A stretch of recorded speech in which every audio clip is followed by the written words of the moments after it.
Brazil. He is live with us from Brazil, so I can't thank him enough for being here. THIAGO LUIZ TICCHETTI. He will be speaking at the symposium this year in Cincinnati, so he has a long flight ahead of him here in a couple days, and we are so excited that he is joining us tonight on MUFON What's Up. I am your host, Katie Page, the Colorado MUFON State Director and Mars Administrator. Also, I'm the author of Letters of Love and Light, 4 Decades of UFO Encounters, Experience, and Sightings, shared with ufologist R. Leo Sprinkle, which is a compilation of all his letters that he received back and forth for over 40 years. So you can find that on my website, katiepage.net. Shameless plug, I know, but every now and again, I got to sneak that in there for you guys. THIAGO also has a book about letters, so we'll talk to him about that too when he comes on the show.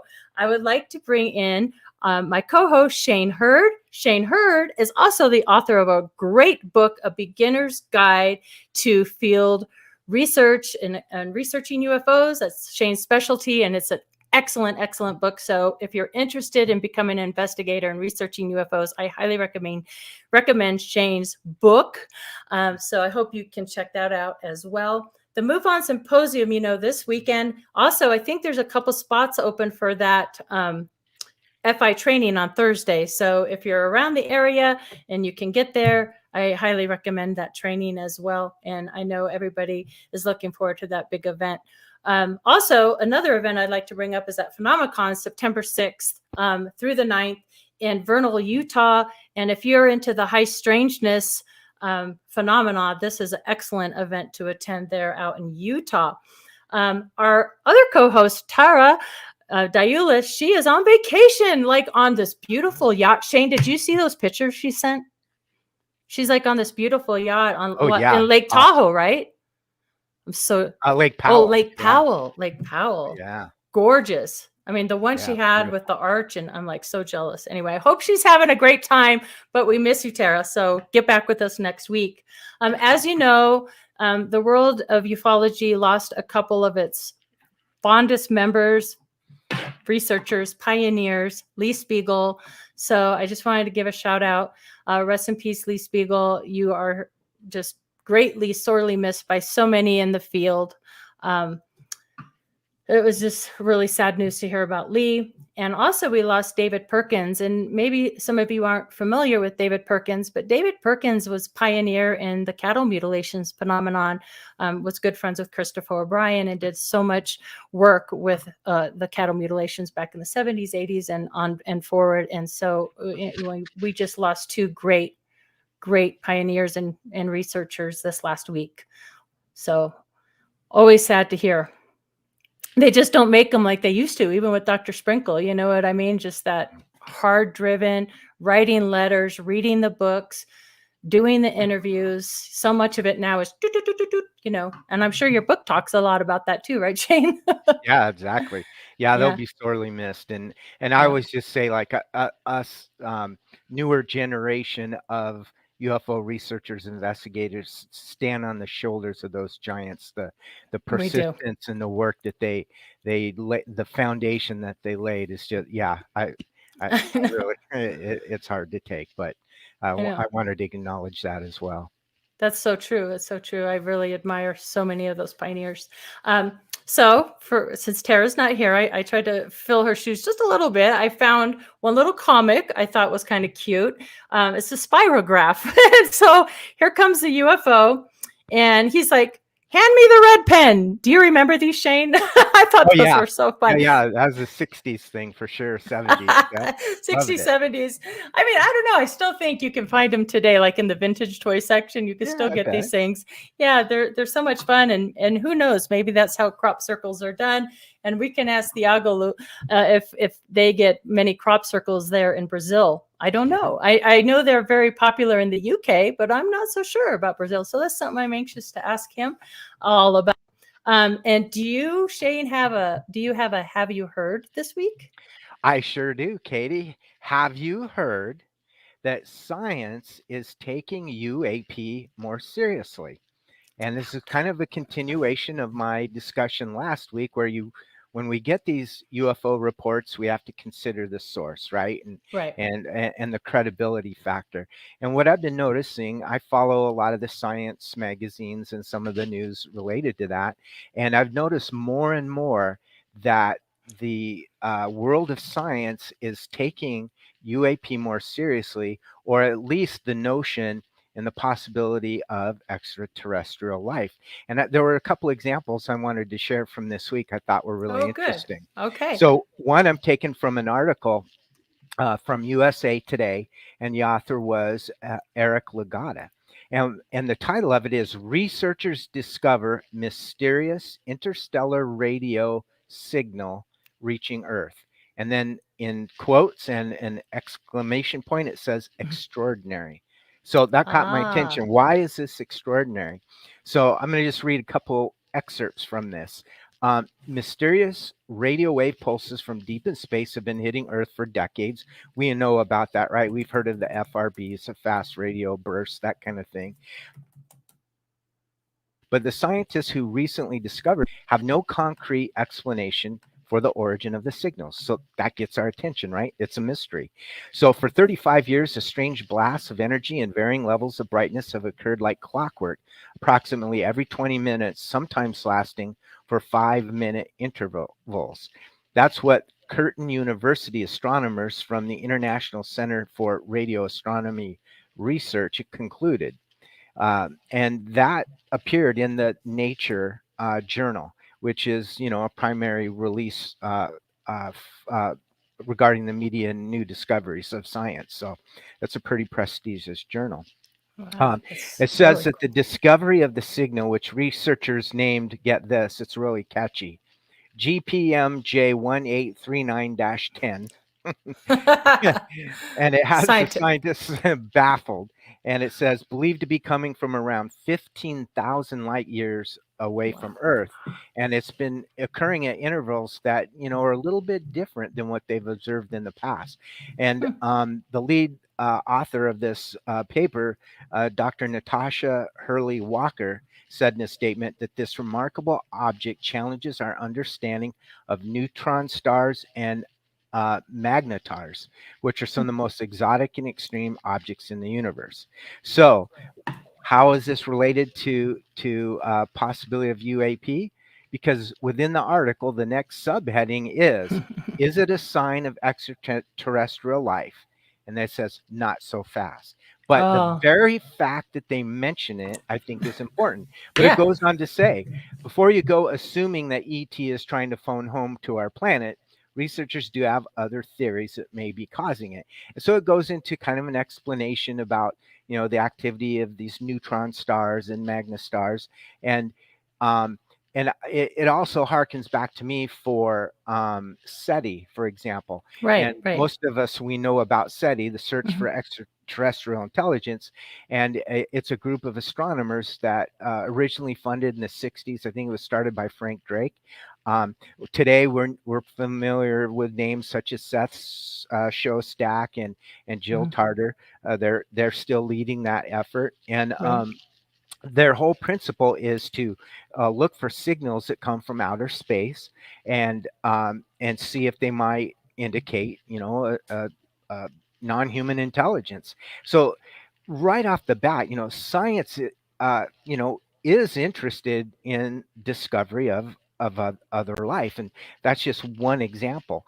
Of course, we know that over the years, they've not produced a lot of results. I know in this 1975, a signal was received, and the astronomer wrote in the margin of the dot matrix printed report that he got wow in the the border, wow signal, and now it's called the wow signal. And then, of course, now we're looking at these, these fast radio bursts, and it's still kind of a mystery. And so, so the logic and the principle behind it is still solid. It's scientific. That this is just one methodology for determining if extraterrestrial life may exist, right? So I think for us in the UFO field, we should be embracing these efforts. And I know it's slow in coming, and it's a little bit frustrating, and they just dip their toe in the water and they pull it back real quick. They don't want to, commit. But we're seeing stories from NASA, JPL, other scientists, other scientific organizations and universities participating in these sorts of efforts, and they're at least considering a possibility that it could be extraterrestrial life. And 20, 30 years ago, they weren't doing that. They were just laughing. Yeah, they're like, what are these people? Are they nuts? That I think they didn't even think that there was life out there in the universe, which is just outrageous to us now, knowing how vast it is. I'm curious. I mean, how long? I know, like in the movie Contact, right, with Jodie Foster, like the first signal that they received was like Hitler's speech, which is terrifying, right? Yeah. Like, how long does it take for our transmissions to get to who knows where, and what are they hearing, and how are they interpreting what they're hearing? I love the idea of like sending music like they did, children's voices from around the world, in different languages. To me, I mean, it almost gives me goosebumps, because that's the kind of message I would love to receive from somewhere else in our galaxy. Yeah, right. Would that be cool to hear music? Yeah, we're so we're so duplicitous in humans, right? We can be so beautiful and wonderful, and then we can be so bad, And it is my hope as well that they see the good side of us. But it's interesting you bring that up, because another story was talking about in 1994 we sent this signal out to space, and it was directed at a particular star, and tomorrow is the day that they expect that signal to reach that star. And so this is a group led by astronomers in Japan. And so they are, the gist of the article is that they wanted to see if they get a response, right? If it got received, if they get a response from it. So I thought that was kind of interesting too. So again, it just shows everybody is interested in it, right? Human beings want to know, are we alone or not? And notwithstanding our experiencers and abductees and contactees and many of us that recognize that there's an intelligence interacting with mankind right now here on Earth, scientists aren't ready to go there without the proof, but at least they're sniffing around it, and they're applying scientific principle that will help ultimately prove it. And we just have to be patient. Right. And hope we get those music. I'm just so curious now. I'm going to think about that. You have to think there's music and dance almost in every culture, right? So it'd be really cool if that's what comes through somehow, some way. So anyway, that is a great Have You Heard, Shane. I really enjoyed that. And I'm really glad that science is starting to at least consider the possibility of extraterrestrial life in our galaxy. So we are going to move along. Tara usually does a Mars sneak peek, but she'll be back next week. And there's going to be big announcements at the symposium on that. So I'm excited for her to come back and share that. But I do have a case of the week that I'd like to share. And it's case number 132518. Came as a category 1, but we'll see if we'll see what you think about it, Shane. This occurred on July 13th, 2023 at 9:13 p.m. And I might mess this up too. So for those of you who live in Kentucky, sorry, Adolphus, Kentucky. So the report goes like this: 9 seconds in the video, an object comes out of the cloud. It seems to be fired out of something.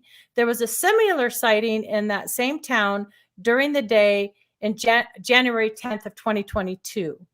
So the only evidence the FI had was this 12-second video that clearly shows an object shooting out of a large cloud at a very fast speed. And the case was closed as an unknown UAV. But before we share, so I have the original video, the 12-second video, and then I have slowed it down twice. The last video, I lightened it up a little bit. So we're going to run that first one, but you're going to see a streak, which is probably an insect. But the more I slowed it down, it's like a flash, a streak, and then what you're going to be looking at in the center of your screen, and it's really fast the first time. That's why I slowed it down twice for you. so there's a lightning storm and you can see these flashes. But what was really cool, Shane, is if you really slow it down, you can almost see it moving within the cloud. It makes a 90-degree turn and then just shoots up out of it. Wow. So let's roll that original 12-second video that the witness sent in. So you're looking at that lightning cloud here, and you're going to see a streak go through.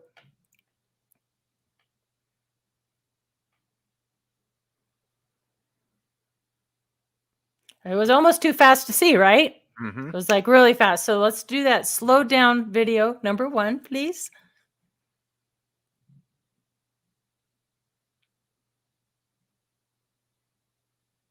See it that time?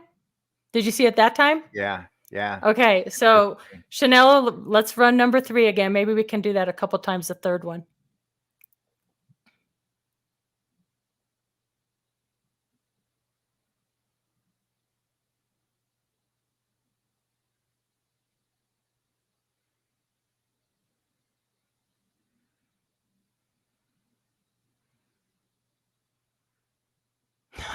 Yeah.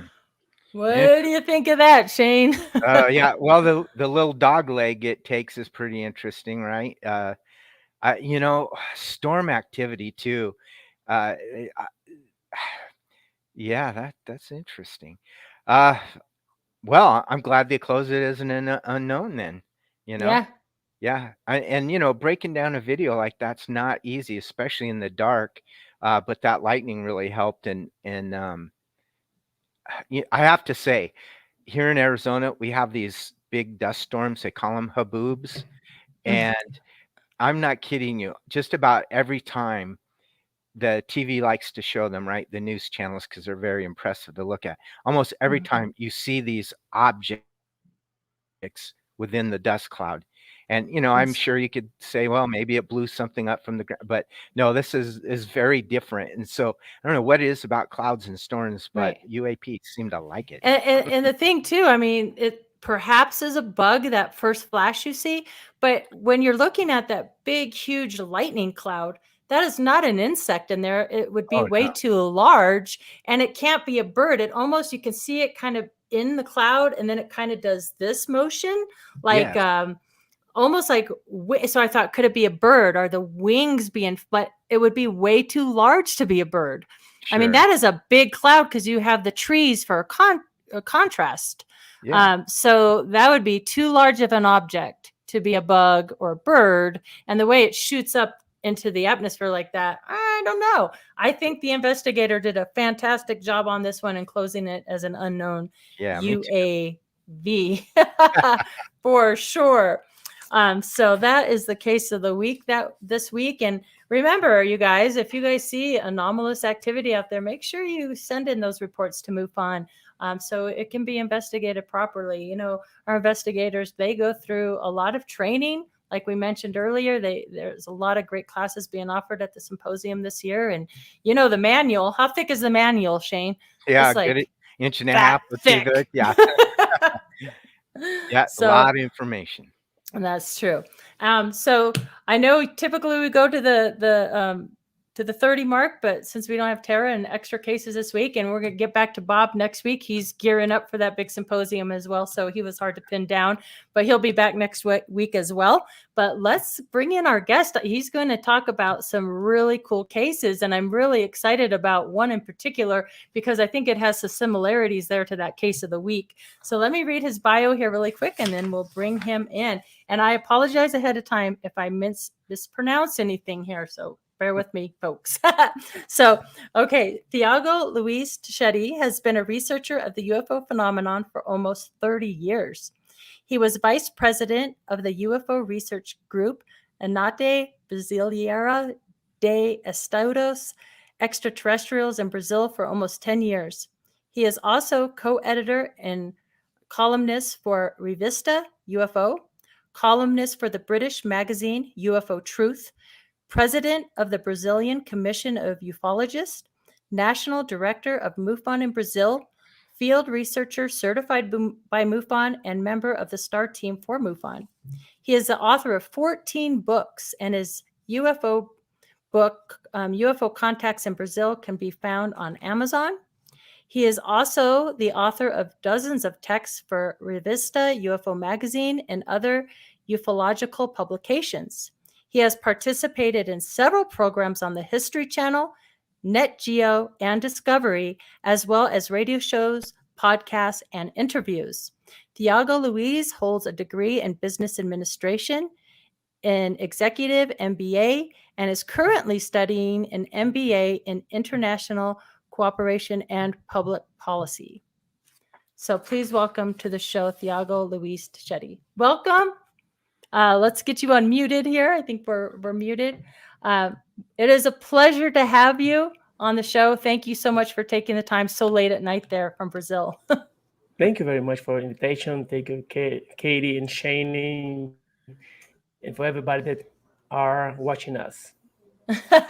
Well, it's a pleasure to have you here. And like so many, I'm always so curious to what got you interested in the topic of UFOs so long ago. Did you have a personal encounter of your own? Well, I always said it. I was born with UFO in my blood. Since I was a kid, when I start to read like superheroes, comic books like Spider-Man, Captain America, and UFO magazines in Brazil. And when I was 8 years old, I saw a UFO. It's a close encounter of zero kind, because it was just a ball of light, but it came from the sky and stopped it in a mountain, and then rise it again and make a pendulum movement and just shoot to the stars.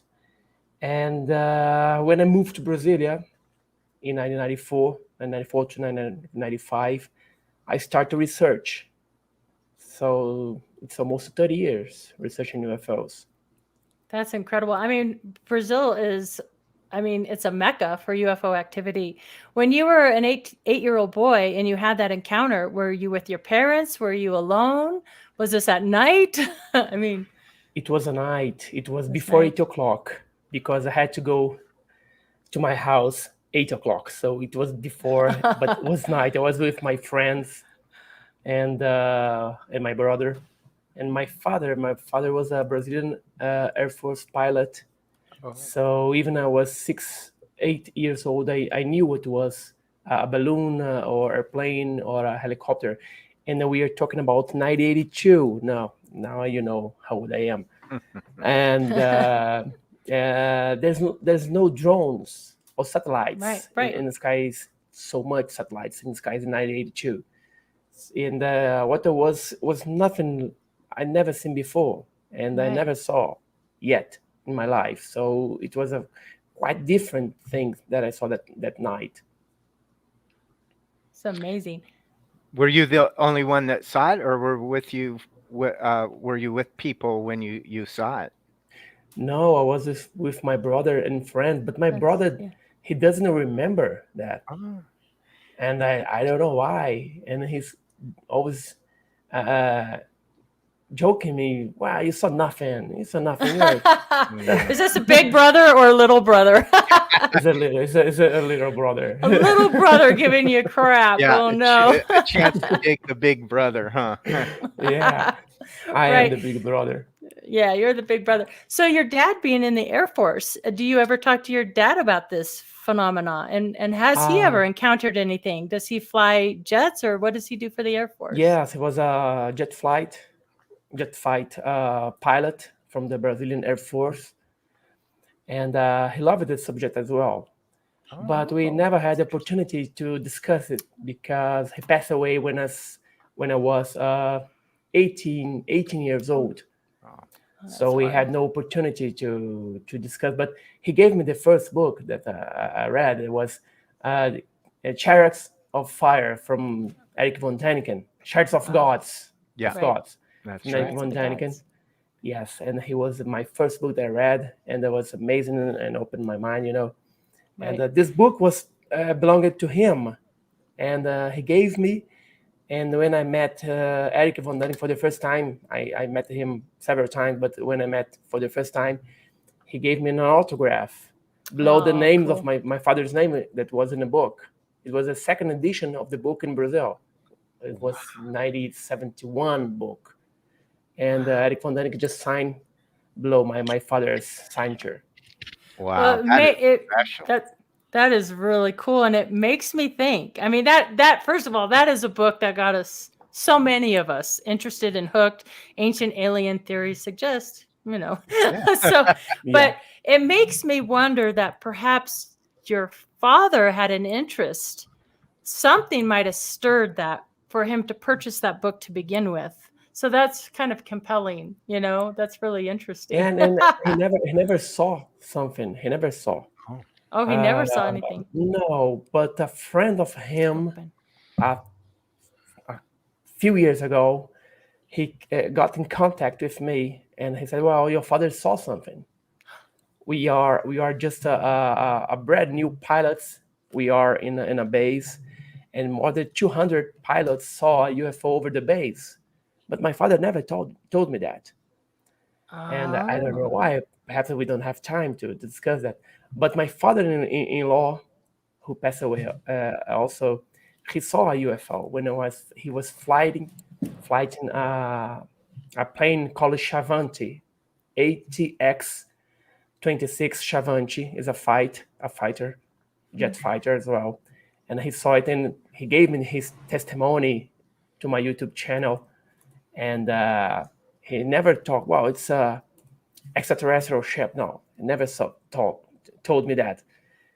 He just said it was something that I never saw. So it's a UFO. Yeah, that is fascinating. I mean, that's a lot of UFO activity in your very own family.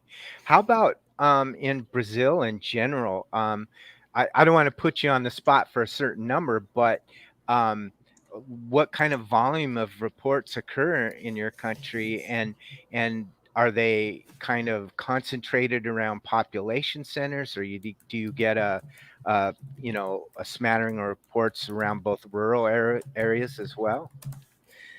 Well, it's very hard to tell how many cases we have in Brazil. I got 5 to 6 email every week with people send me photos or videos or testimony.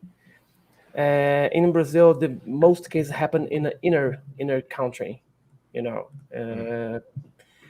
But we have also sites in capitals or big cities in Brazil.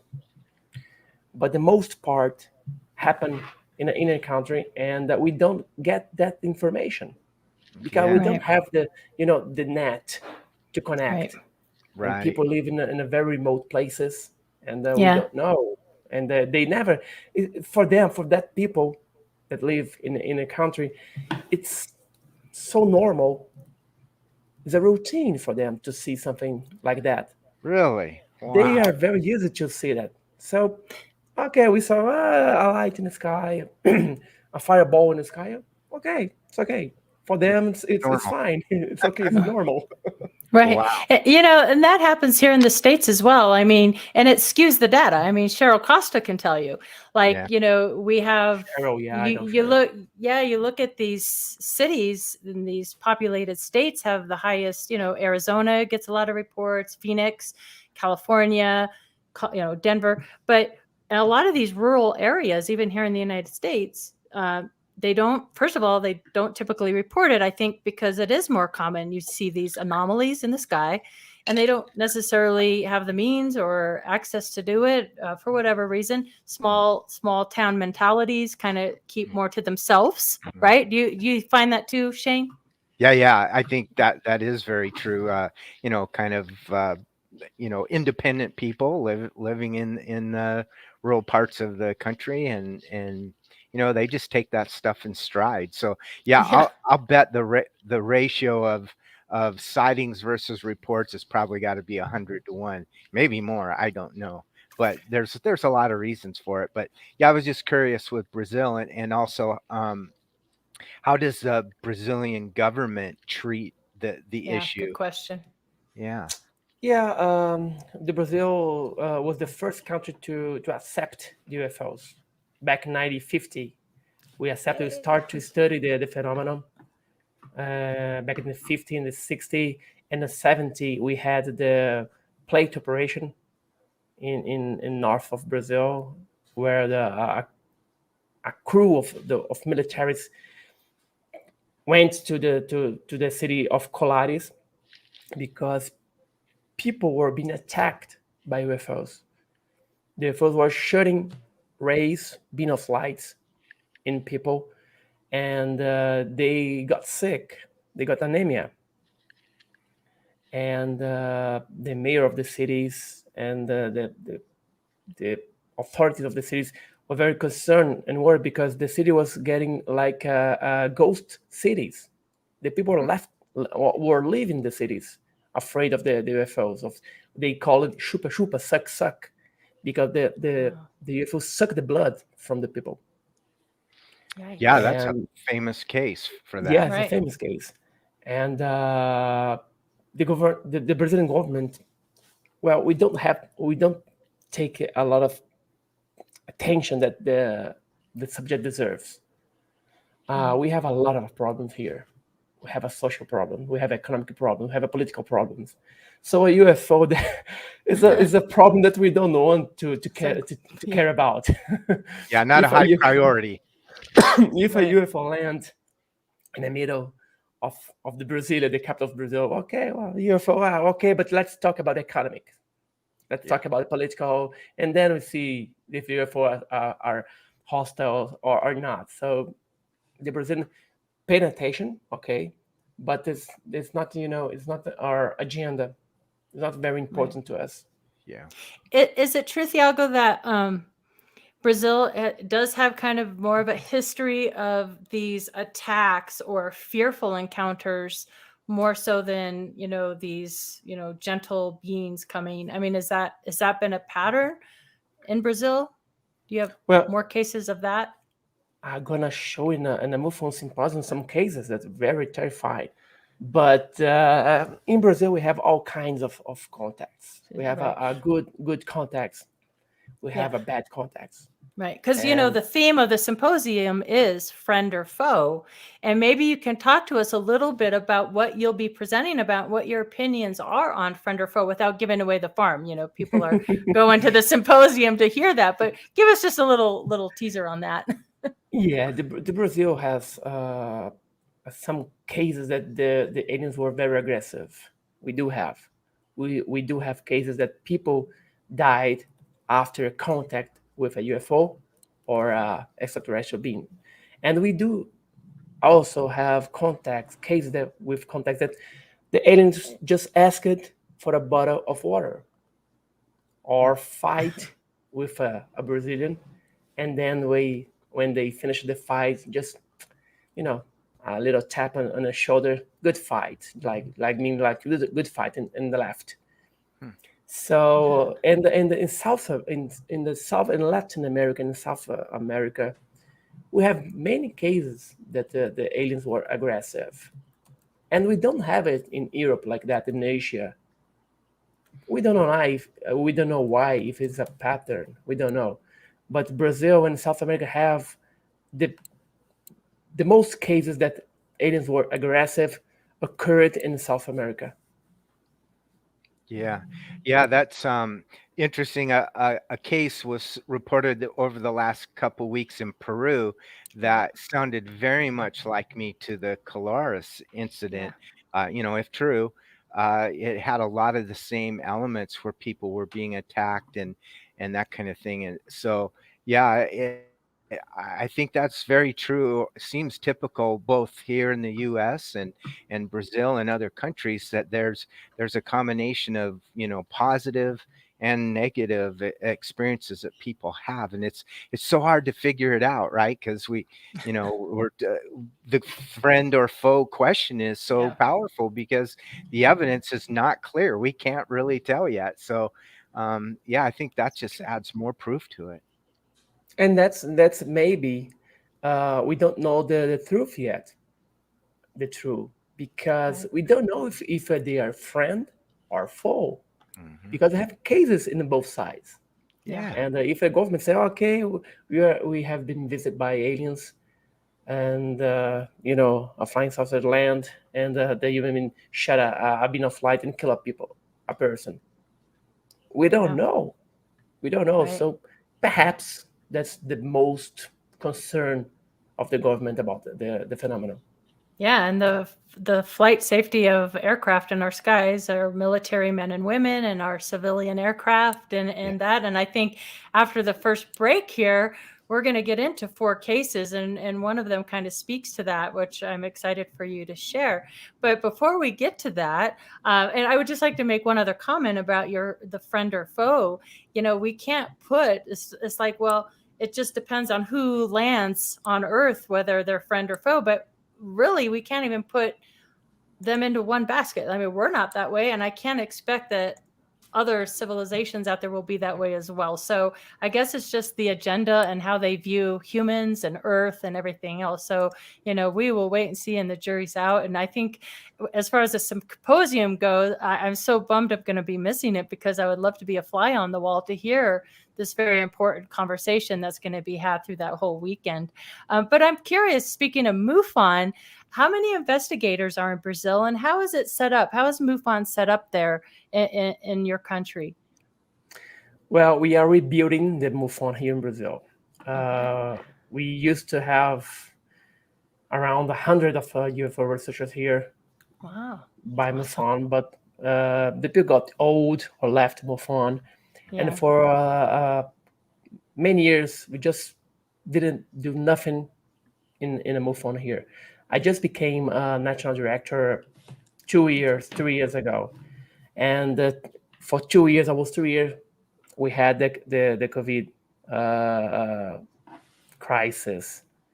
All right. And yes, and now we are starting to rebuild it.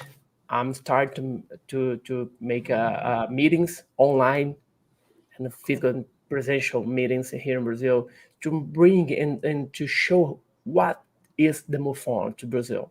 Yeah. The great problem here in Brazil is the language.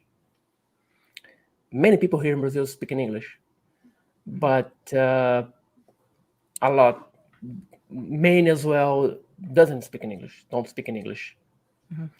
And we have to try to anyway to understand that technology now, you can go in the Mufon website and translate automatically to Portuguese. Right. Yeah. And but people still have a little concern about that, because if I'm gonna be a member of Mufon, I'm gonna get the Mufon e-journal, but it's in English. Yeah. But with technology, we can translate it as well. Right. And so we're trying to build it to bring more people to the Mufon, because I cannot do all by myself. I'm researching now 4 cases in Brazil, and 1 case in São Paulo, 2 in Minas Gerais, and 1 in Rio de Janeiro. So I cannot travel there. I need people in that states.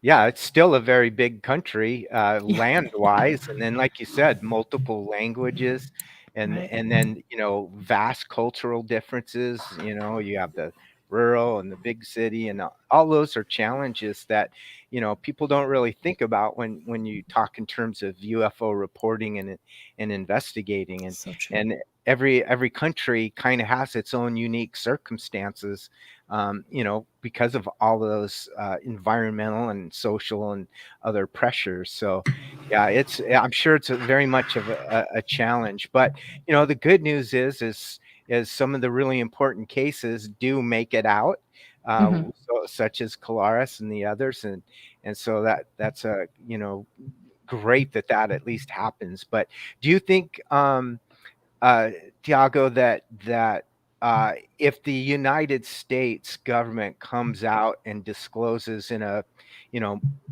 more formal way about the reality of UFOs or UAP or another non-human intelligence engaging us, that your country in particular, say Brazil, do you think that how they will respond to that? You think it will spark a higher degree of interest, and maybe not just the population, but even the government? Yes, Yes, I'm very positive about that. Cool. For the first time, the audience that happened in the United States got the news here in Brazil, very serious news here in Brazil. And I was contacted by almost all the TV channels and newspapers to talk about it. And people here in Brazil got very curious about it. And the Brazilian Commission of Ufologists, which I am president, we're trying to push legally the Brazilian army and the Brazilian government to disclosure all the documents that they have. And we know they have documents that are very secret. And now our next step is to do an audience here in Brazil. We had it in 2022 to celebrate the UFO World Day in June 24th. Right. We got an invitation from the Senate of Brazil, and we were there, and we make a speech, a presentation for almost 6 hours. Oh, wow. And we had some guests from UK, Gary Hasseltine, and we had the Captain Robert Salas here as well. Oh, cool. And it was very positive. But we had elections to the presidential election in Brazil, so that just got frozen a little. Right. And now we start again. We got to get the contact with the politicals here in Brazil, the senators and deputies, federal deputies. We call federal deputies here in Brazil. We're trying to get an audience, to invite people here in Brazil, militaries, and people who work it in some way or somehow to cover up the phenomenon here in Brazil. Right. It's very hard to get it. As I said, we have a major problem here in Brazil, but we have to try it. And I think we have senators and we have another politicals that they like the subject and they think just like us. Right. So the right to know what's going on. Right. So the cover up is worldwide. Do you think that the Brazilian government is paying attention to our congressional hearings? And what is your opinions on what's happening in the United States with the congressional hearings? Yes, they are aware of what happened in the U.S. Congress, because I have friends from Brazilian Air Force that they are looking for it. They are paying attention. And what happened in the United States was amazing, historic. Yeah. But I think that I don't think they're gonna disclose everything. Really, I don't think so. I don't think they're gonna you can have all. No, we will never have all. Yeah. I think from a point to forward, they're gonna start the disclosure, or not closure, but from the cases in the past, like Roswell, like Kenneth Arnold, like the Blue Book cases that were never were solved, they will not go do a step back, because if they do, they will be telling to the whole world that they were lying for 7 decades. Yeah. So it's not good for them, for the government, for the military. They're not good for them. So I think the disclosure is on the way. There's no way to stop now.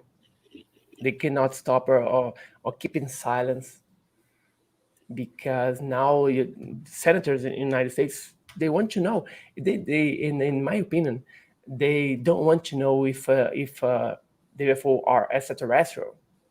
The UFOs are extraterrestrial. No, they want to know if there's a problem with national security. Yeah. And okay, there's a problem. So if there's a problem, what is it? Yeah. Is a ship? Is a secret weapon from China, from Russia? from Japan, from France. We don't know. Yep. They have to frame it correctly so that it will be politically acceptable to discuss and disclose. And I think they might even have to offer immunity to some people. Many of the people, of course, that were alive at that time and involved with Blue Book and, the Air Force and the cover up, probably are no longer with us. But, there's a newer generation of people that the cover up continued. So, I think it is a very delicate matter, and I think you're right. Disclosure will occur in bits and pieces, and it'll start and it'll stop, and things will have to be worked out behind the scenes and all that kind of stuff. But I was going to ask you too. Here in the U.S. and MUFON in particular, that we have obviously our UFO investigation side, but we also have our experience or resource team, where MUFON has seen the need to, in essence, provide comfort to people who are having these experiences that might range from, positive, or they might be highly negative and extremely traumatic, and people need help. Is that experience or contact or abduction experience prevalent in Brazil as well? And is there any kind of resources available to them, like therapy groups or any kind of thing like that, or is it just a very largely untapped subject or part of the UFO issue for Brazil? No, we don't have this kind of support. We don't have it. We do have a lot of cases of abduction here in Brazil. That's for sure. We have some UFO researchers that help these people and study the cases, but we don't have, unfortunately, we don't have this kind of support here. It is very important, because I receive a lot of cases. You do. Like that, with about allegedly abduction cases. But I'm not the expert on that. Yeah, I'm not the expert. So I have to send them to colleagues that research that. One of the colleagues is Dr. Gilda Moura. She lives in Portugal right now. And the people are here in Brazil. So she tried the best way to help that people. But it's very hard, because I think this kind of support must be in person. Yep.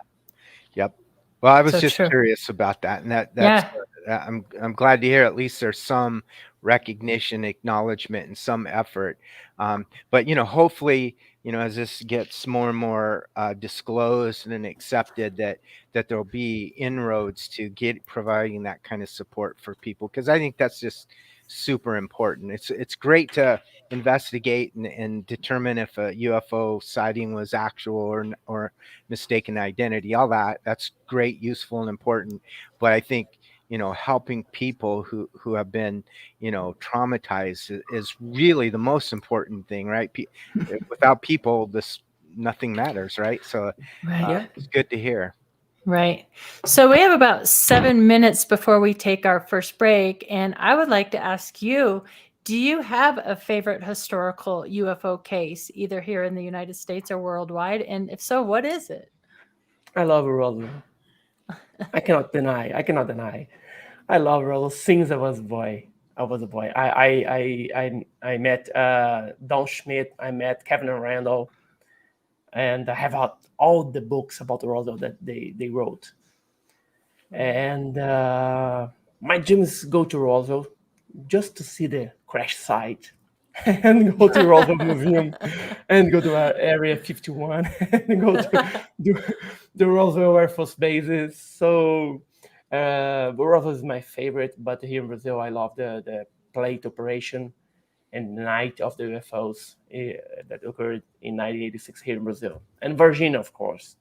Yeah. And are these some of the cases we'll be talking about after break? Yeah. Aha, all right. That's awesome. So, I don't want to go right, because these cases take some time. So let's talk a little bit about your books, shall we? If you can tell us a little bit. I mean, 14 books, that's a lot. So If you want to just kind of tell us a little bit about your publications, what they are, what they focus on, and where we can get them. Yeah, my book, I wrote 14 books, 12 in Portuguese, one in English, and one translated to the French. My books are about UFO crashes. I wrote 2 about UFO crashes in the world. I wrote 3 about a guide of a UFO typology, one of about UFO typology, and 3 about extraterrestrial guide to extraterrestrial typology. I wrote 3 about UFO cases, general UFO cases in the world, and 2 about the universo insólito, like unusual universe. This one is some of my articles that was published in magazines around the world. And I have the newest one was the letters, cartas para Claudeir Covo, letters to Claudeir Covo. Claudeir Covo was one of the best UFO researchers here in Brazil. He passed away in 2011, if I'm not wrong. And he studied UFOs in a best way of the UFO research. He was very rational, was a very serious person, and he researched some of the best cases in Brazil. So that book was wrote with her daughter, Cynthia. We wrote together, and Humberto, his husband, her husband. And but when I wrote about the UFO type, I made a classification, and I wrote about the UFO guide to extraterrestrial.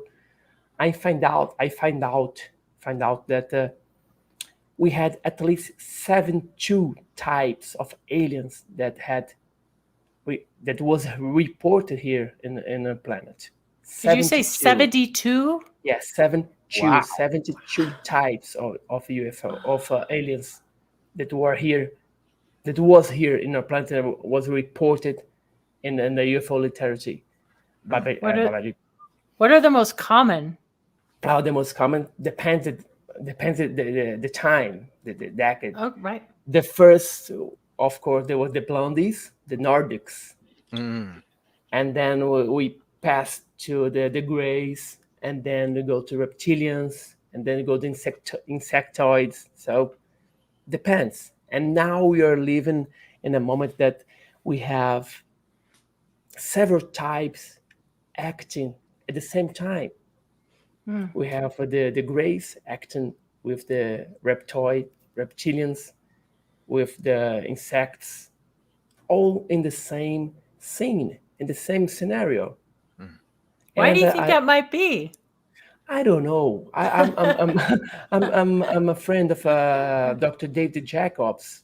Right. And we worked together in 2017. He came to Brazil to make a symposium here. I was with him. We are speakers at symposium in Brazil, in Belo Horizonte. And we talk a lot.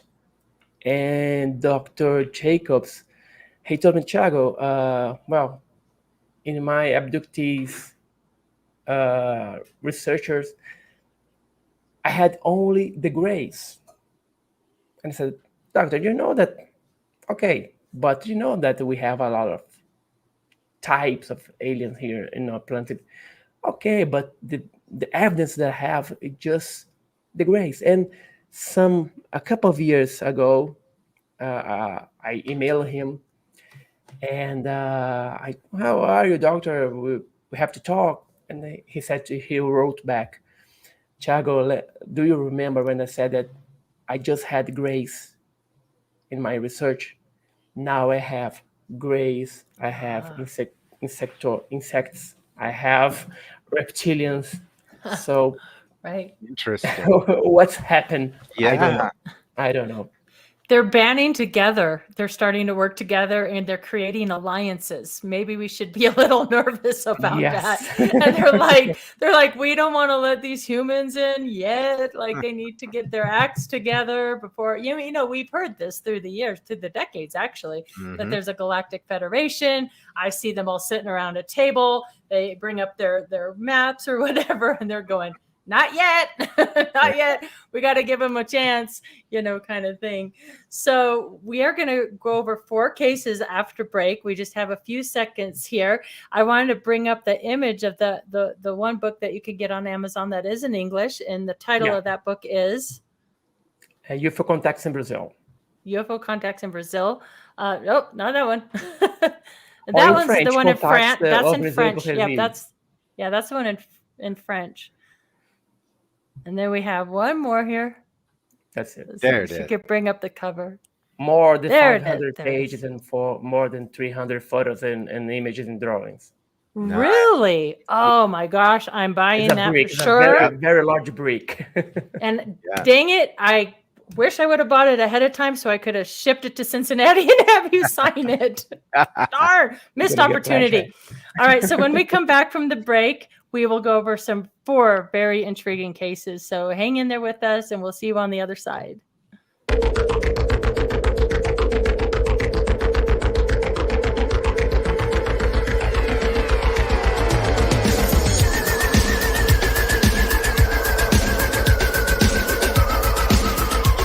Hey members, the new KGRA DB app is now available on iOS and Android devices.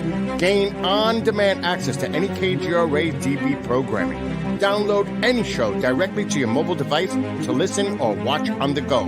Go to the App Store and search KGRA DB.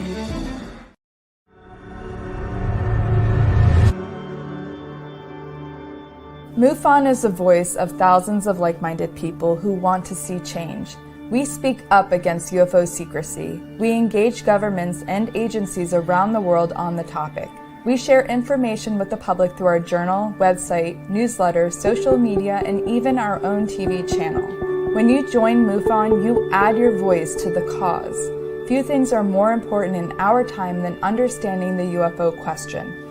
Join Mufon. Find your friends.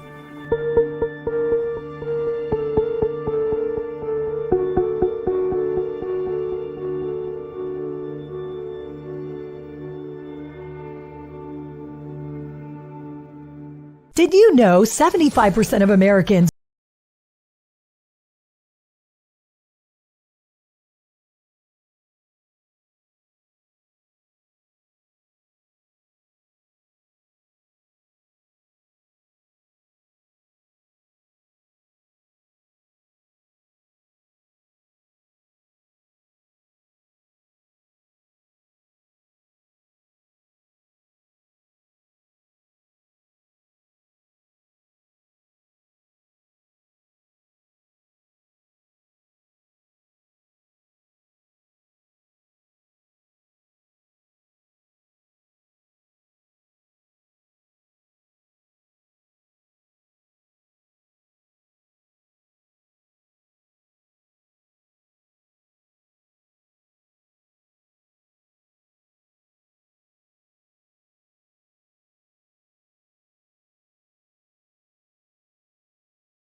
You're listening to the KGRA Digital Broadcasting Network. We provide unparalleled coverage of trending news in the world of ufology, cryptozoology, and paranormal phenomenon. Whether you're watching our video live stream or listening to one of our audio programs, you are getting the best from world-renowned researchers and hosts, guiding you through topics the mainstream won't touch. Miss one of your favorite programs? No problem. Head over to the members area at kgradb.com for access to our massive library of award-winning content. Make contact, stay connected, only at kgradb.com.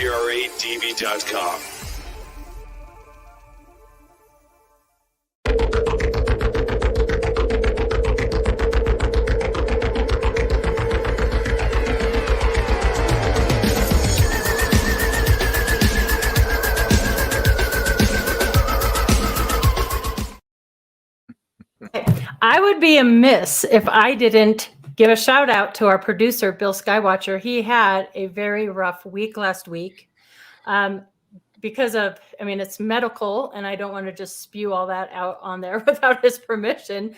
But just know that he had a rough week. He is on the mend and doing better, and we just love him to death, and our wishes were with him through all his trials and tribulations. So we're glad he's on the mend and he's doing better. So our love to Bill. Just had to get that out there. Go Bill. Let's go, Bill. That's why you never answer my email. Yeah. Well, there you go. For anybody who's emailed Bill, now you know why. Get better soon. Get better soon, Bill. We all love you very much. So get better soon. And yeah, we'll cut you some slack for not answering those emails. So we're going to spend this hour going over some magnificent cases there in Brazil. Which one would you like to go ahead and start with? Oh, you pick one. You pick one. I said you can choose it. Oh, I get to choose it? Well, hold on. Let me see. I'm intrigued with the one that's kind of similar to, is it the Tucano case? Tucano case? Tucano case. Is a Brazilian bird. Oh, okay. Bird. Yeah. It's the name of the airplane that was built in Brazil. The Embraer is a Brazilian factory of airplanes. Oh, cool. So just like the Falcon. And this case happened in 1996. They were performing an acrobatic show as a Esquadrilha da Fumaça.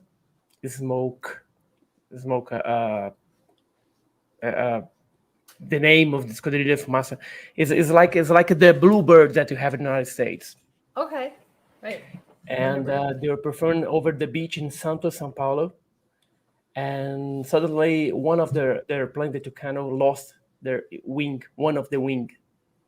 And the pilot got to eject, and he survived. But a part of the wing killed one person that was on the beach. And then, well, of course, they have to analyze the case, investigate the crash.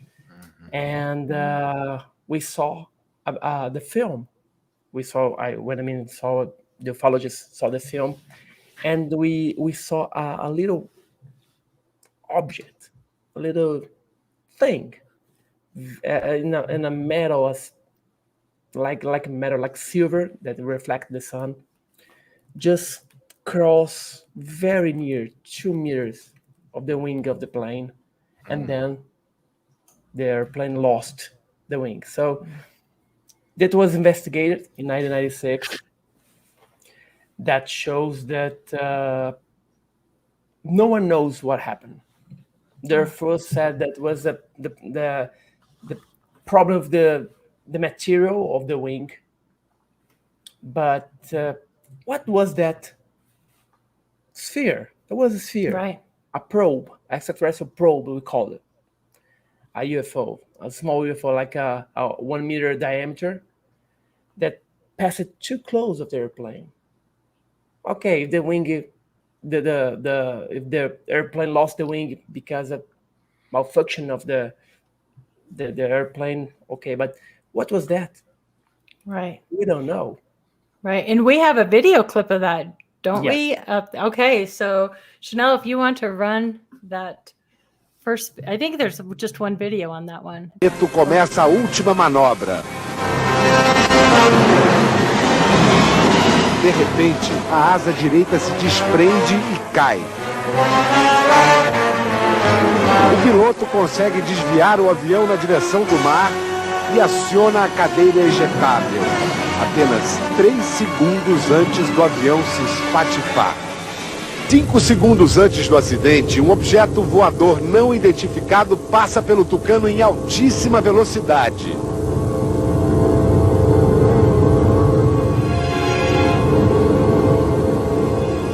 Será que esse estranho objeto tem algo a ver com o acidente? Ele é um tamanho pequeno, né? Em relação ao todo da aeronave, que a gente pode observar, o comprimento da aeronave são 10 metros de comprimento. O objeto, ele, se comparado ao tamanho da aeronave, é bastante...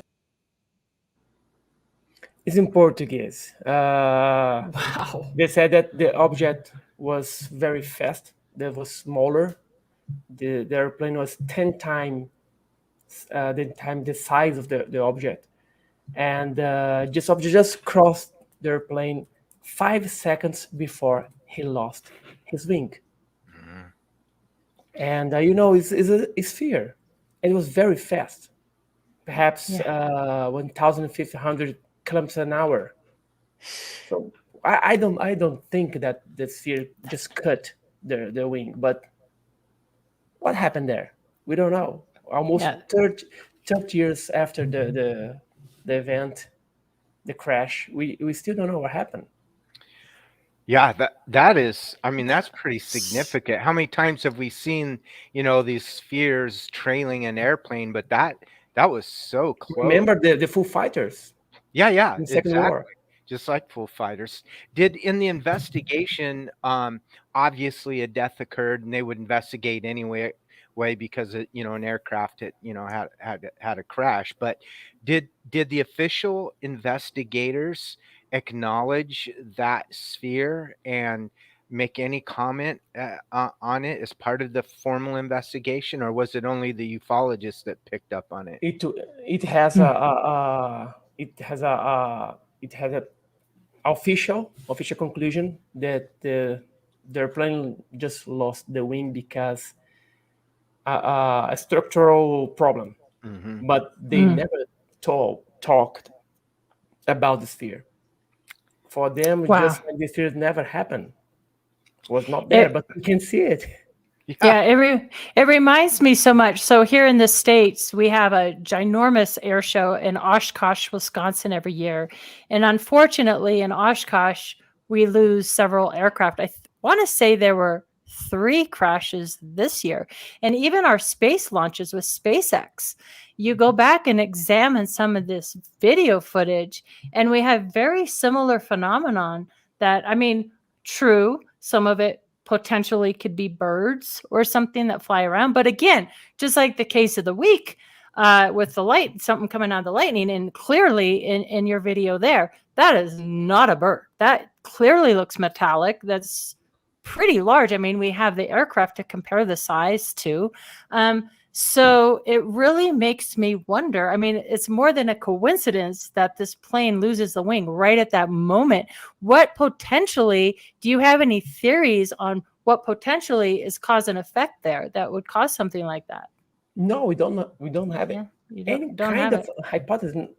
We saw a sphere near the airplane, and then the airplane lost its wing. Wow.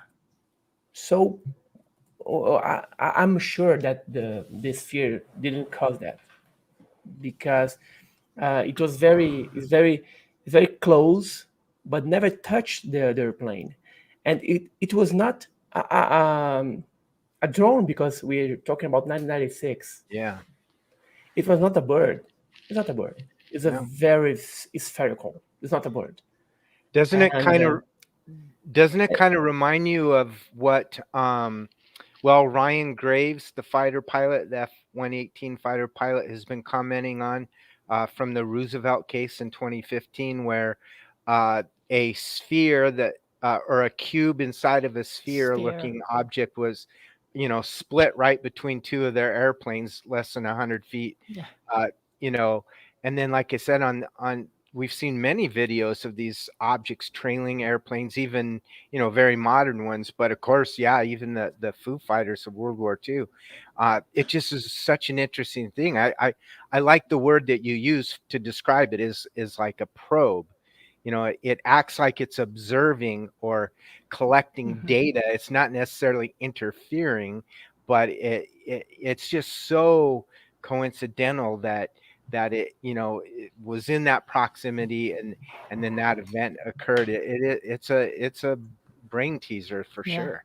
I almost want to, can we run that video again, Chanel? I would love to see that one more time, the video of that. Começa a última manobra.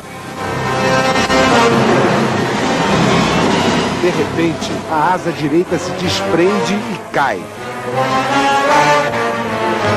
O piloto consegue desviar o avião na direção do mar e aciona a cadeira ejetável, apenas 3 segundos antes do avião se espatifar. 5 segundos antes do acidente, um objeto voador não identificado passa pelo Tucano em altíssima velocidade.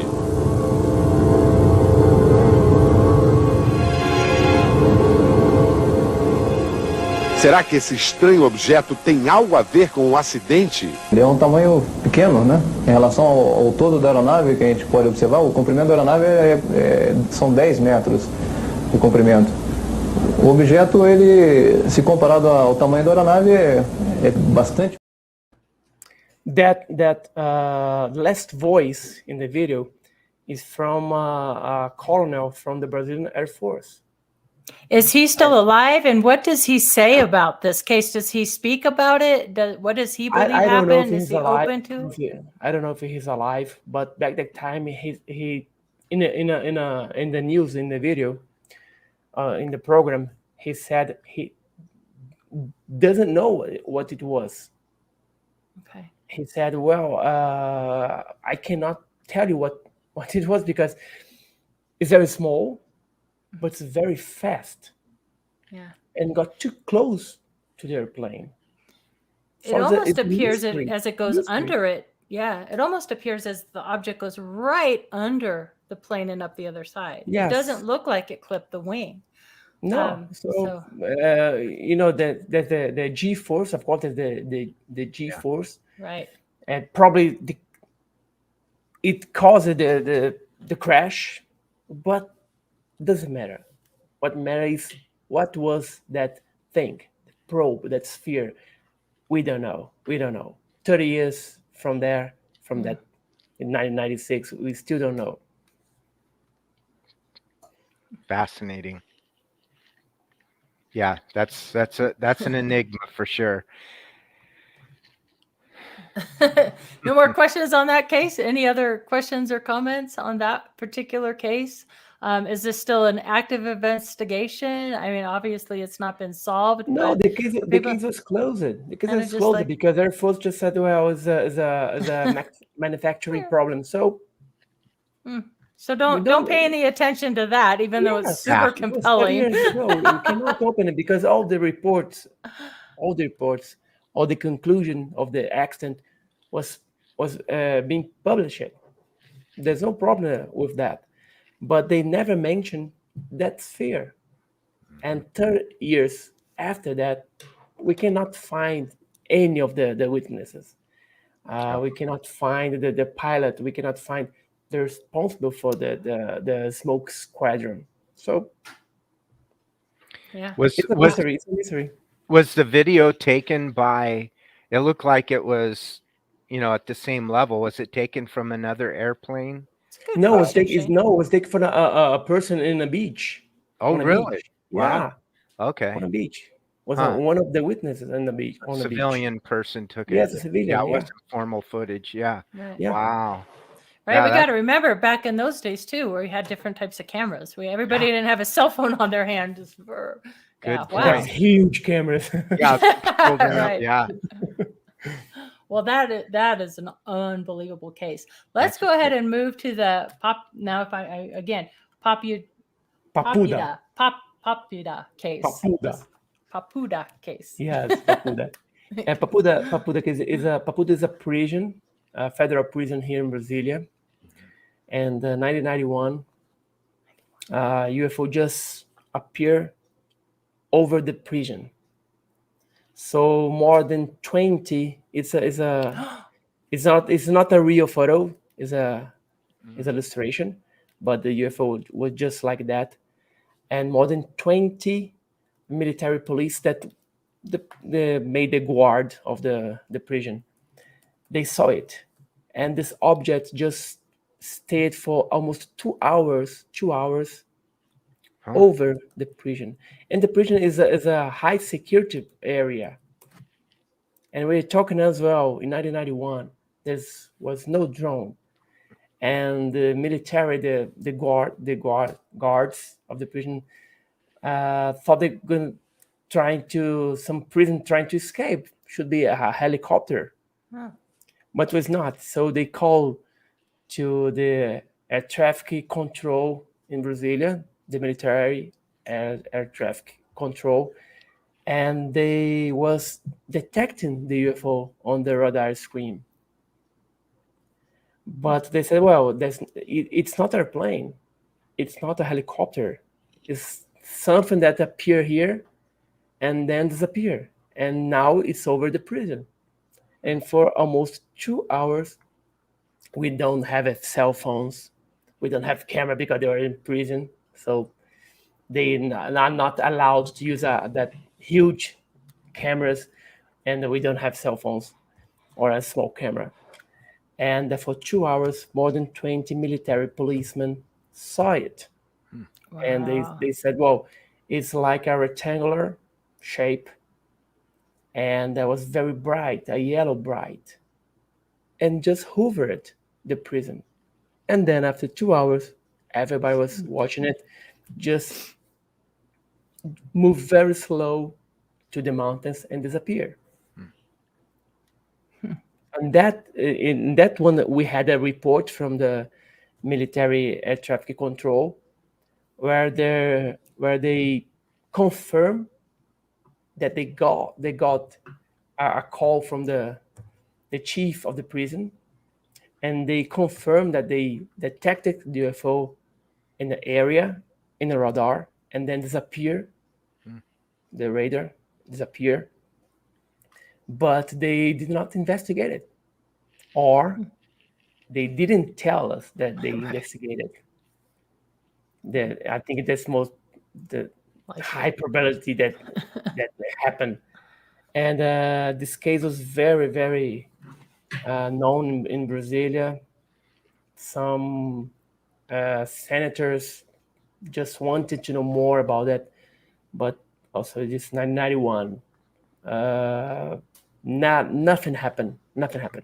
Just a report, official report that was leaked many years ago. This report was leaked, and then once it's leaked, they just released it to the public.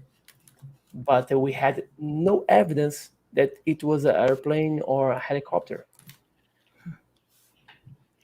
Well, yeah, not if it's hovering for 2 hours. That's probably the most significant, fact of that case is sitting there for that period of time. I mean, obviously, nothing we know can really do that. Sorry, Shane. One of the explanation they told us could be a balloon, a scientific balloon from the University of Brasilia.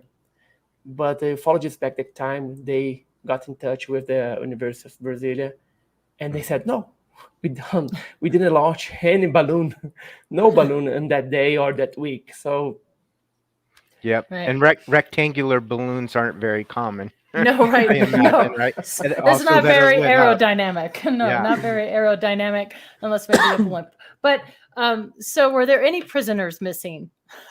No. No, this actually is a phenomena I've heard about here in the States. Have you heard that too, Shane? Yeah. UFOs over our prisons? Yeah. I mean, perhaps there's some extraterrestrials that are like, let's check out, what this is all about. Why are they putting people in cages? I mean, I don't know.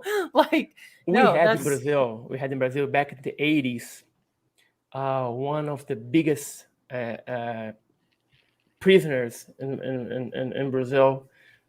He was a helicopter just almost landed in the middle of the prison and got him, and he escaped it. So it was 1980, I don't know, 1984, 1985. So that happened in 1991. They probably thought, well, it's going to happen again. Well, I was going to say, for that whole 2 hours it's sitting there, did it do anything? Yeah. I mean, Katie was alluding to that. Did it interact in any way, or was it just like a big nightlight over the prison? Yes, just in the soldier, the guards, just watching it. Yeah. Just watch it. So I wish we knew what they were doing. That's just so curious, right? That is so curious. I want to see a movie like Escape from Alcatraz with this helicopter escape. Yeah. That's a great. I mean, if you're going to escape in style. Yes. Yes. Wow. Wow. So, I mean, obviously this case, like you said, it's a very popular case. So you have witnesses that have come forward on that. Fascinating stuff. I'm going to put it out there in the universe, in the ethers. Somebody, I don't care who it is, they need to take this project on to really investigate UFOs over our prisons worldwide and see if it's a thing. Because I think it possibly is. Yeah. Yeah, there's a project for somebody out there listening. Yeah, a book. Research for a book, right? There you go. Somebody publish this book for me, please. I quickly just did the search on it because I thought in my mind there was something like that, but I couldn't find it. So that, please let us know. Another fascinating case. All right. What's our next case here? I think we have Morenão case. It happened in 1982. Morenão case. Morenão is a soccer stadium, and that day was playing Vasco da Gama and Operário. Vasco da Gama is a soccer team from Rio de Janeiro, and Operário is a team from Mato Grosso do Sul state. And Morenão is in Campo Grande, Mato Grosso do Sul state, and suddenly a UFO just passed very slow over the stadium. Wow. The game stopped. Wow.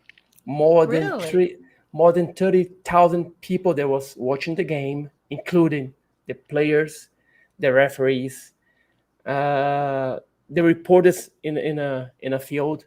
They saw this UFO. Wow. And this UFO just hovered just passed away very, very slow. But none camera got it. I don't know why. I don't know why. We had no camera because the game was being broadcasting to all Brazil. It was a Brazilian soccer championship. And more than 30,000 people saw it. Wow. And there was an investigation of the Brazilian Air Force. And there's no conclusion. They got many testimonies. We have players that got very famous after that, after years after that, playing in European clubs, that they remember still today that I was playing and I stopped it. The crowd was making noise, and suddenly that silence. And everybody was looking up, and they saw this UFO just cross very slow and then disappear. Wow. And we had a case very similar in Italy, in Florence, in Italy, in I don't know if it's 30s or 50s. We had this same, a very similar case. Mm-hmm. But in Italy, the UFO just left the angel hair, that filament that came from the UFOs. In Brazil, we don't have it, but in Italy, we had. Yeah, and you said this was disc shape? Did you say it was disc? It's like a cylinder. It's like a cylinder. Okay, a cylinder with lights. Yeah, cylinder shape with lights in a bottom, and the front in the back. Okay. And it was not a plane. It's not a Zeppelin. It's not a Zeppelin as well. Mm-hmm. No. Was this in the day or the evening game? It was at night. At night. Yes, at the evening. What does this remind you of, Shane? This reminds me of another big sighting there in Phoenix. The Phoenix Lights, right? Lights, yeah. Yeah, it sounds like it was an intentional effort to show itself to people. But I find that curious. No one got photos or even the television or whatever, but maybe it's a case of, astonishment. A lot of people report that when they see something, they might even be holding a camera and they just don't think to put it up and do it because they're so astonished, or maybe there's some influence for it. But I find that really unusual because of the fact that you have 30,000 people, but it just adds to the mystery of the whole topic.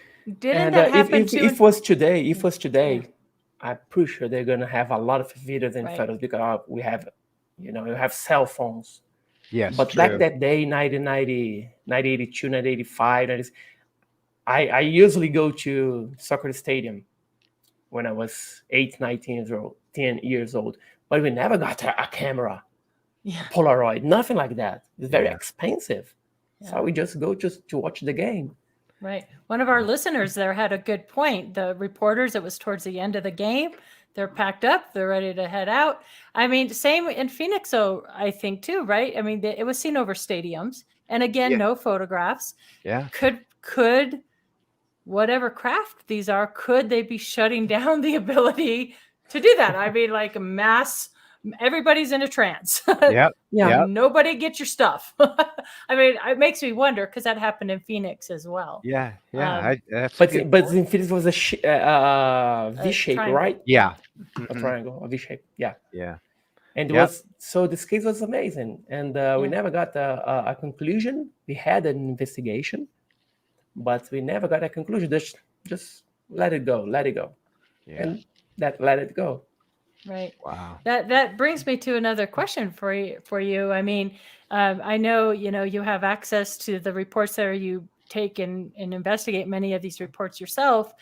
What shapes are more common there in Brazil as far as shape of craft? And do you get the triangular shape craft there as well? The most common is the lights. But when we see the lights, we cannot, if they are very bright, we cannot see inner it. Yeah. So it could be a triangle, a disc, something like that. But the most shape is light, just lights. Lights. Yeah. And we have a lot of the sites in here. But today, in my opinion, we have many things in the skies. Now we have drones, satellites, airplane, helicopters, birds, comets. We have a new brand of secret airplanes that to be considered a UFO is, well, it's very hard because you have so many options to choose. When you say it's a UFO, it doesn't mean that it's a extraterrestrial ship. It's something that you cannot identify. Maybe in the future or during the investigation, you can identify as a atmospheric balloon or a airplane or a drone, something like that. And today's our job, our work is getting very, very harder. Yeah, it is harder and harder, and you can't depend on the visual image anymore. You have to take into consideration its performance or its behavior to help identify or eliminate. Yeah, exactly. To be able to distinguish it from something common and prosaic. It's so very, very difficult. It's very difficult. And I received a lot of films and photos. And when I say, "Oh, it's a bird, it's a bug," people get angry. Oh, right. Because they want to believe that picture in the X-Files. I want to believe is that. No, don't want to believe. Want to discover, not to believe. Yeah. We have that same issue here too. Right. So do you often get cases of hoaxers? We have a lot. Yeah, unfortunately. Including ufologists. We have a lot. Really? Ufologists here in Brazil that they prefer to have subscribers. They prefer to have likes. They have to prefer views than give a right information or the honest information. We do have a lot of here in Brazil.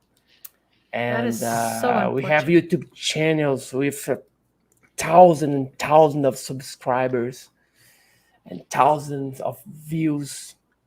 But when you watch one of the videos, you see, well, he's lying. He's making it up. He's making it up.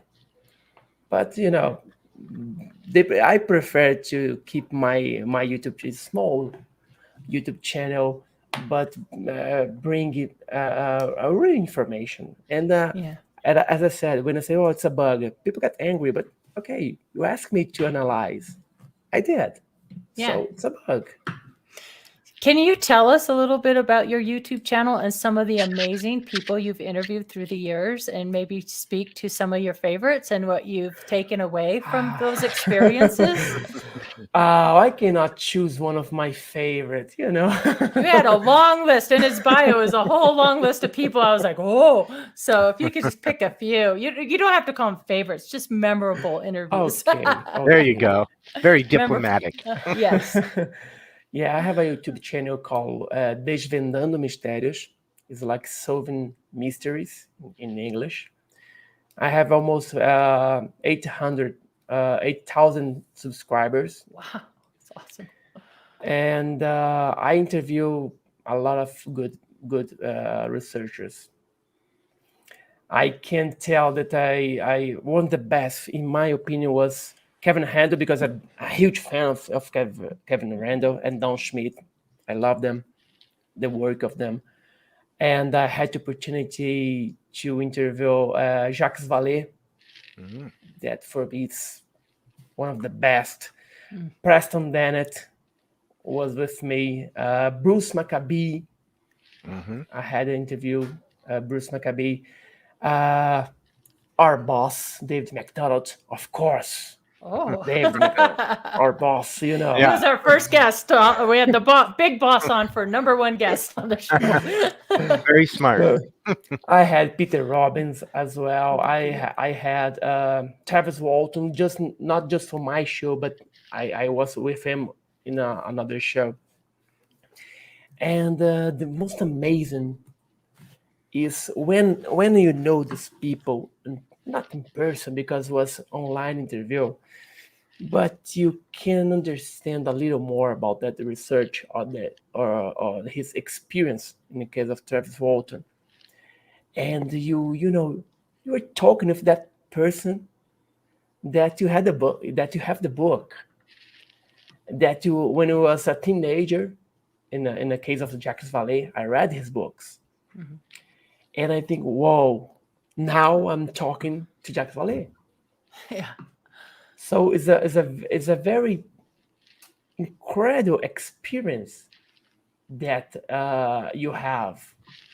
And also, I cannot forget Stephen Hodges. This is my boss, really about my international director. International boss. Shout out to Steve if you're watching. Hey, Steve.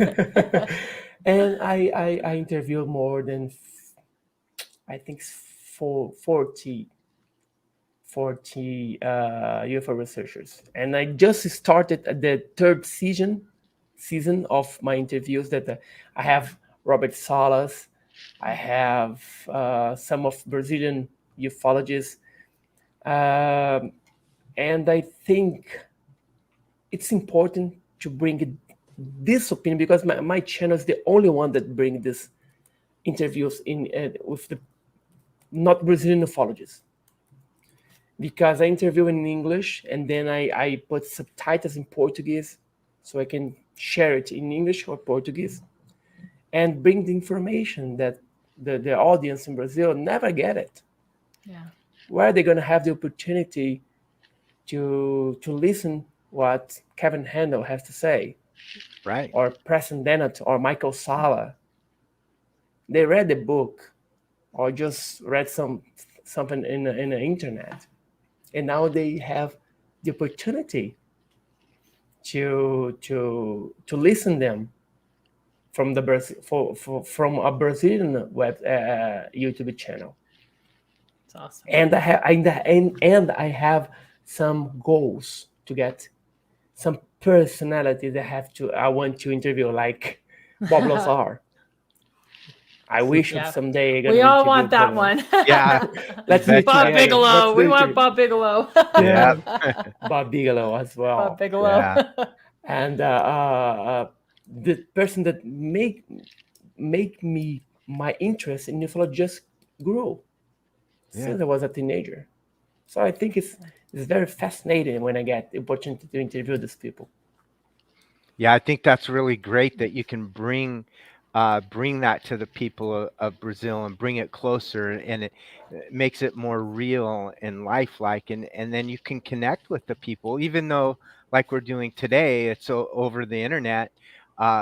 You still feel like these people and get Yes. acquainted with them, and that makes a connection that makes the whole experience better. So I really commend you for that. That's a fascinating way to do it. Do you also have the opportunity to, depending on the guests, or do you ever translate into Portuguese or Spanish or French? And I know, like Jacques Vallée, obviously you could have done that in French. But are you able to do that as well? I can speak in English and Spanish and Portuguese. I can speak. Nice. And I'm gonna learn Italian because I get my Italian citizen soon. So I have to learn Italian. I cannot be Italian without speaking Italian. So I have to learn Italian. and I do all my interview in English or Spanish. In Spanish, in some cases, I have a friend that put subtitles, not translate, put subtitles. Mm-hmm. And in Spanish, it's easier here in Brazil to understand, much easier. But in English, I have to put subtitles in Portuguese. So when I put on air the interview, I put in my YouTube channel, and I say, well, the interview is in English, but subtitle in Portuguese, so I can, people from United States can listen, and people in Brazil can listen as well. Right. Wow. It's nice. And that's something that people often, sorry, Shane, that's something people often sort of forget about, that we can translate both your website, because you have a wonderful website. I love the colors and the outlay. And of you it. two gonna But be you in can- my YouTube channel, okay? You two gonna be interviewed. Yeah, and you can translate a lot of videos too to Yes. whatever language you need it to, and sometimes we often forget we have that ability. I think we have a screenshot. There's your website right there with the This URL. this photo is very funny because I have almost 1,000 of UFO books. Wow. In Portuguese, in Spanish, in French, and what else? I had it in Russian, but I never understand a word in Russian. And this picture, I was in the end of the last year, 2022, 2023. I went to New Zealand. My sister-in-law lives in New Zealand, and we traveled there to vacations. And she knows that I love ufology, and she take me to a old bookseller, and I got a lot of books. Nice. And everywhere I go, I try to find some bookstore. And I was in New York in April and May. I was in New York. Peter Robinson was not there. Shame on you, Peter. Shame on you. Shame on you, Peter. Bad Peter. Yeah, bad Peter. And but he told me, go to that bookstore, and I went there and bought some books. Because and of course you're traveling back, it makes your luggage heavy or your backpack's heavy. I'm looking for some bookshops in Cincinnati. But I know that Mufon is gonna sell some books there. So yeah, I tried to get some, and I like the books. Of course, that I didn't read all the books. If I read 10%, 20%, it's too much. Yeah. But I use them to my research.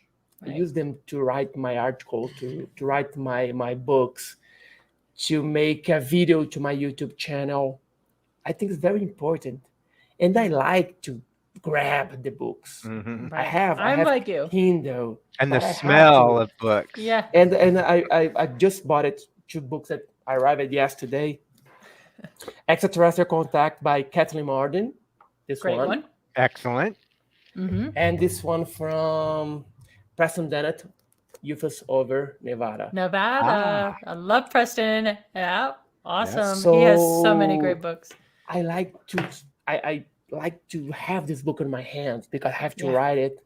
I have to mark the highlight. page. Yes, that's part. And my wife, more books. Oh, okay. If I could turn my camera around, I'm the same way. I totally get you. An audio book is nice for on occasion. You know, you're driving in the car, but there's nothing that beats highlighting and tagging. And I'm also like you, where I read all the chapter titles. I kind of just skim because there's so many thousands of books, and the library grows and grows and grows. And just like David Marler too, it's like you have to narrow your scope. Otherwise, the whole house will be, you would be able to walk through the piles of books. So make sure you leave that extra space for those books you're going to get there at the symposium. But we're like, 15 minutes to the end of the show. This time flew by. And I think we had one more case we needed to get to, which is Sonda. Am I saying that one correctly? Yes, so it's a probe. Sonda is probe in Portuguese. Okay, probe. The probe case. Yes, and it was very interesting because it's happened in 2001.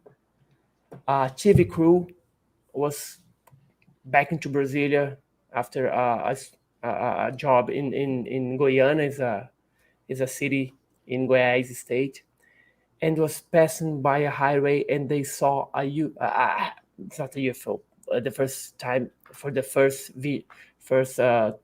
vision was not a UFO. They saw a big ball of light just over the highway. And then this ball of light just stopped hovering aside the highway, and they stopped it. And they were the TV crew. And the cameraman just got a professional camera and start to film it because the object start to move it over the highway, and they noticed that many drivers stopped it as well, and people from the houses nearby the highway just went out of the houses to watch it. Wow!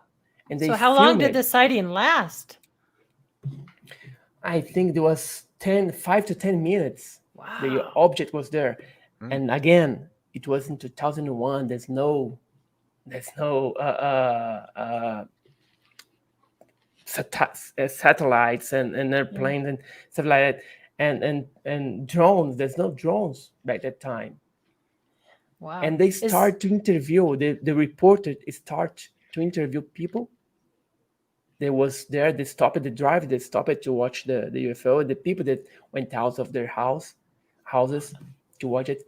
And in a part of the film, it's not that one that I sent to you, the original film, the full film, you can hear the reporter calling the air traffic center command. I'm seeing a UFO here in the highway. Are you seeing something in a radar? No, what do you mean no? He's here. We are filming it. Wow. and we investigated this case. We got this film.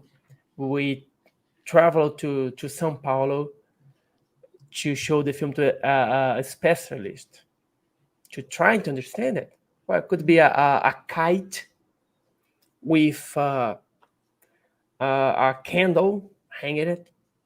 Could be a kite with a light, some kind of lantern, something like that.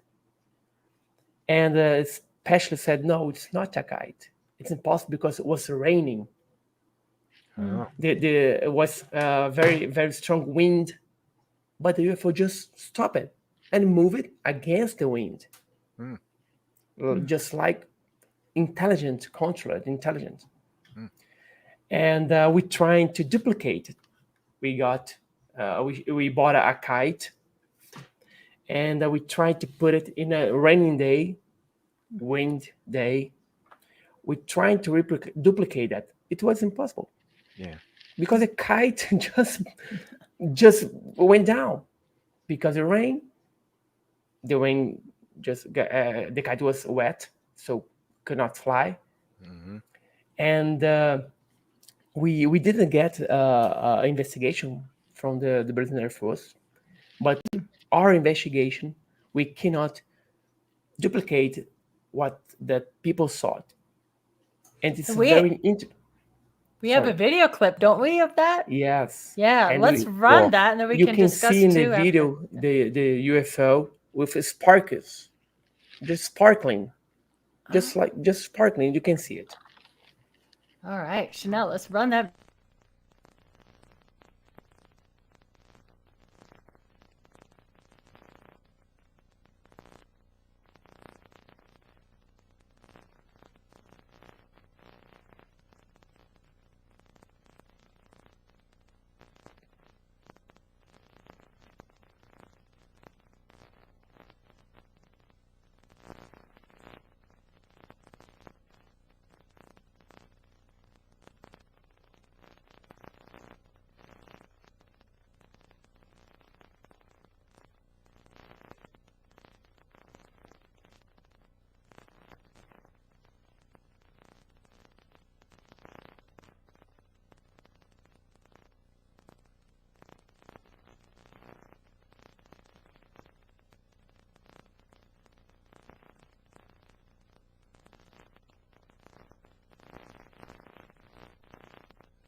You can see just like sparks, something like just trying to rip it off the ball, and the camera was in a tripod.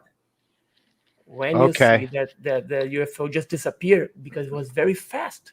It's not the camera was not in the shoulder of the cameraman. It was in a tripod. Wow. And when he lost the UFO because the UFO just accelerate and disappear and then come back. This is a case where the witnesses are so important. I mean, that you had a film crew there with a professional cameraman there to film that. I mean, not to make light, but every now and again I thought it's like giving the thumbs up or giving the hang loose, because it's like morphine. It's just and you said they got to see it exit. Yes, just disappear, just fade away and disappear. And the camera, he never saw the UFO from his naked eye. He didn't take out his eye from the camera. He stayed for 10 minutes because, you know, when we say UFO, we got our cell phone, and okay, where is it? Okay. Yeah. That's why we don't have a good films of UFOs. We try to see from our eyes. And the camera, no, you can just put the camera and the tripod, the cameraman stay it, look at focusing the UFO. And then when we lost it, because the UFO was very fast. Wow. And this case it's amazing because they got more than 20 witnesses of the UFO. It was as I said, it was a rainy day, very windy. So it's not a kite. It's not a balloon. It's impossible to be a balloon. We try it. And was this at a pretty low elevation? Because it's dark, so you really don't have a perspective on the elevation of that footage. It's not too high. It's not too high. I think back then it was 200 meters, at least 200 meters, because you could see if you get the whole film, you can see the lights of the highway. You can see the cars, the lights of the cars. And you can see the UFO up there. Wow. And when they stop it, they put it in the tripod and start to film. And while they're filming, the reporter was asking people, calling the traffic center command. So there's no explanation for that. That's wild. I can honestly say I don't think I've seen anything like that. What it reminded me of what you were mentioning, Katie, was like if you ever seen the sun, images of the sun when it's casting off these I forget, ejections. Flares. Mass coronal ejections. Kind of had that look and feel to it. Or like it was spinning and the plasma was, trying to escape, get thrown off, but it got sucked back. That's highly unusual. But kudos to the camera guy. I mean, my first question was, if that was on a tripod, the movements that we saw, it moved in virtually every direction. So if it was windy, it was no balloon because it was going against the wind, going vertical, horizontal, going down. I mean, that was really quite an interesting, and it was long enough where you could really make some observation. I'm surprised I'm not aware of that case. That was awesome. Because you are too young. In 2001, you were too young. And we went the next day before we go to São Paulo to analyze the video. The next day we went to the same place in the daylight to see. Well, let's see if the electrical tower, if there's a house in a mountain that has a light, something like that. We try to explain that thing, but we couldn't. It's it's something that we never expected. Right. Is that an area where you get? Yeah. Is that an area where you get a lot of sightings in that particular? It was. It's a city called Samambaia.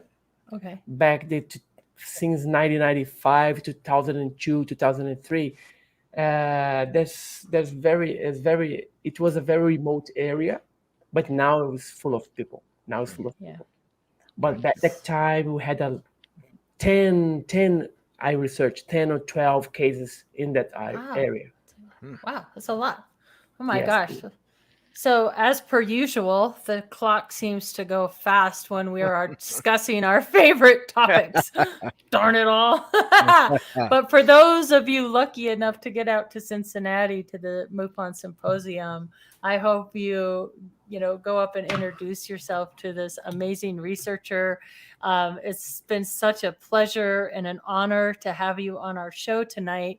And please check out his book and his website. Again, you can get that, UFO Contacts in Brazil. And you just said it's chocked full of photographs. How many pages is this again?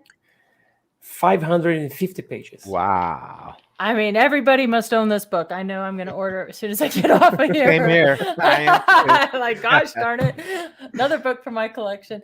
But I want to thank you so much for being our guest tonight. And I hope you have a safe journey to the States.